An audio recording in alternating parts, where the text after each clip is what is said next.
Installing Ubuntu Server.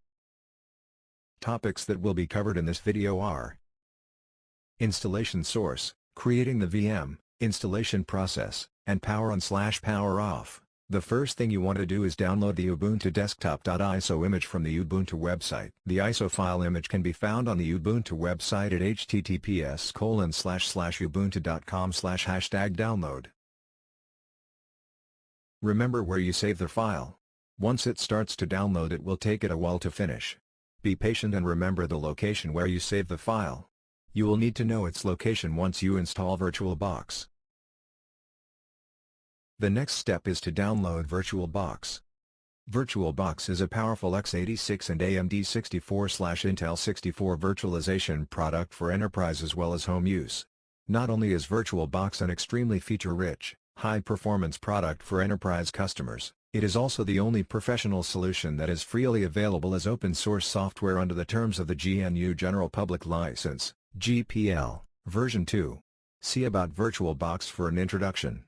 VirtualBox can be downloaded from https://www.virtualbox.org/wiki/downloads. The download of VirtualBox will not take as much time as Ubuntu did. Next, click on the file you just downloaded and start the installation of VirtualBox. At the Welcome to the Oracle VM VirtualBox Setup wizard, click Next.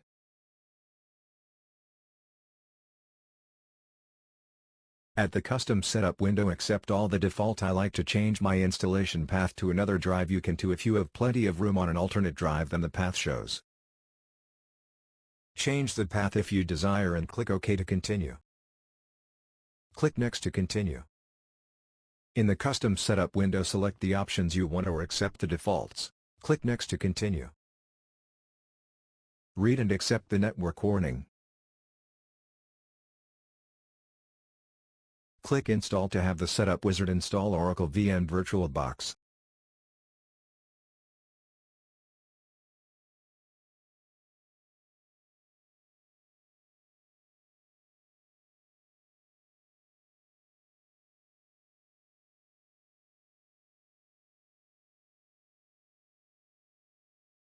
Install device software that it wants to install. Click Install.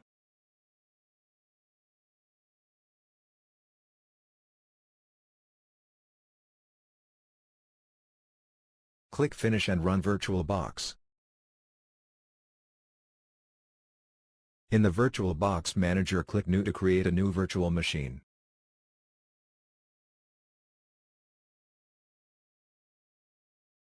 Enter Ubuntu in the virtual machine name field. Make sure the type is Linux and version is Ubuntu 64-bit.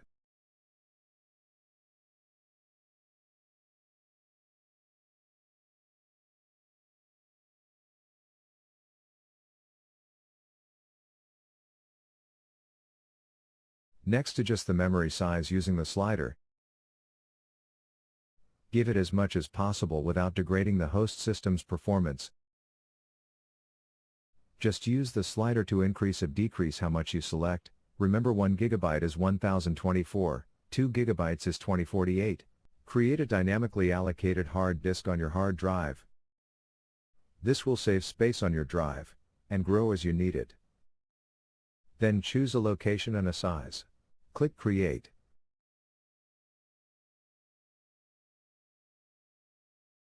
Next, select Ubuntu of the left and click the green arrow at the top to start the virtual machine. Since there is no operating system installed, you will get a message to select a startup disk. Hopefully you remember where you downloaded your ISO file. Click the green plus sign at the top to point to it.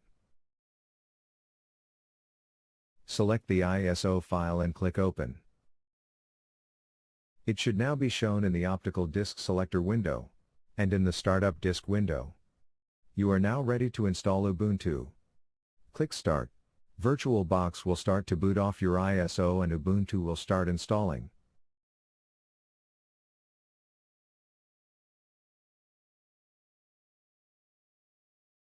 It will first check the disk, and you can see a percentage of the progress.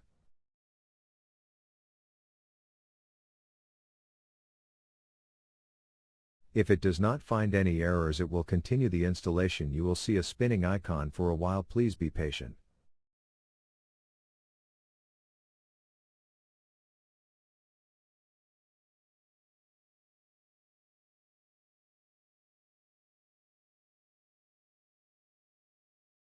The virtual machine window will turn black. Notice that there is disk activity at the bottom of the window. Then the window will change to a purple gradient and a panther will appear. Notice that there is still activity going on at the bottom of the window.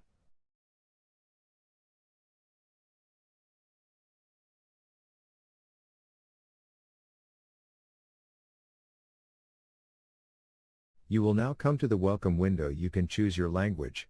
I recommend English. If it is not selected, then click Install Ubuntu. Ubuntu can figure out which keyboard you are using. Keyboards come in hundreds of different layouts for different languages. Even for a single language, there are often multiple keyboard layouts, such as the Dvorak layout for English. You can make your keyboard behave like a keyboard with a different layout, regardless of the letters and symbols printed on the keys. This is useful if you often switch between multiple languages. Click Continue. For updates and other software, you will want to do a normal installation. And for other options, download updates while installing Ubuntu. You will need internet access for this part. Click Continue. Although it looks like nothing is taking place, Ubuntu is working. You can see this activity at the bottom of the window.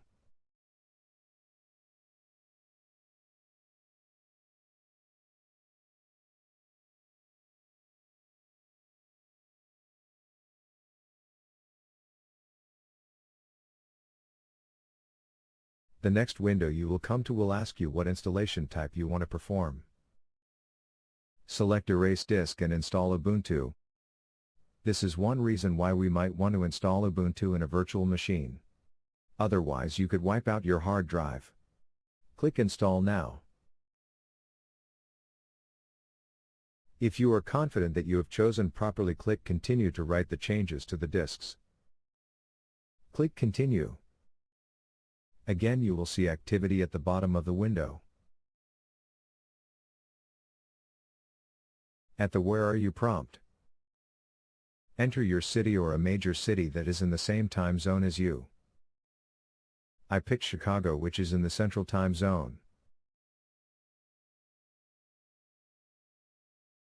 Click Continue.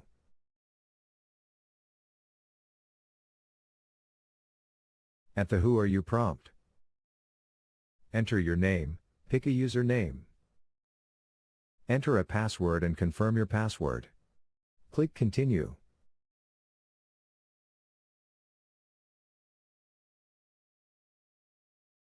Ubuntu will start copying files.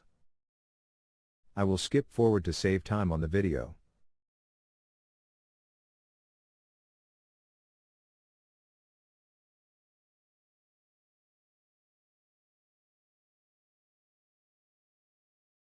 Ubuntu will start installing the system. Again, I will skip forward to save time on the video.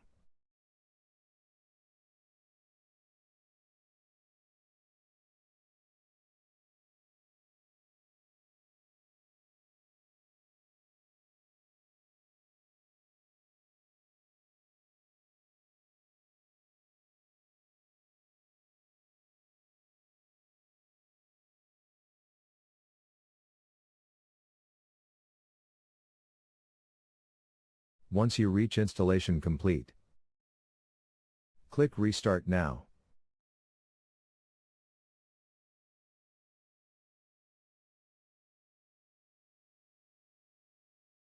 The virtual machine will reboot. It will ask you to remove installation media. Just hit Enter to continue.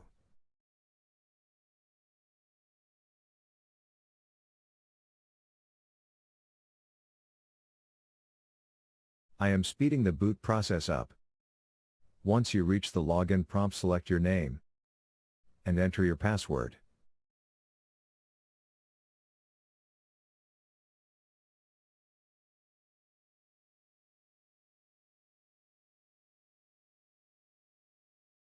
While it is logging you in, the screen will turn black. As normal, you can see the activity at the bottom of the window.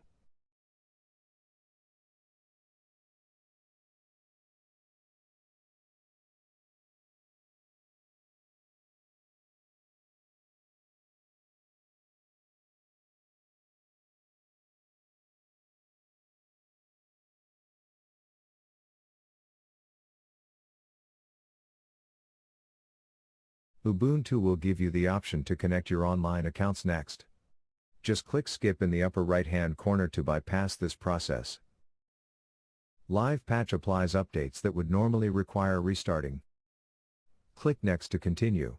If you want to improve Ubuntu, you can by sending information back that helps the developers.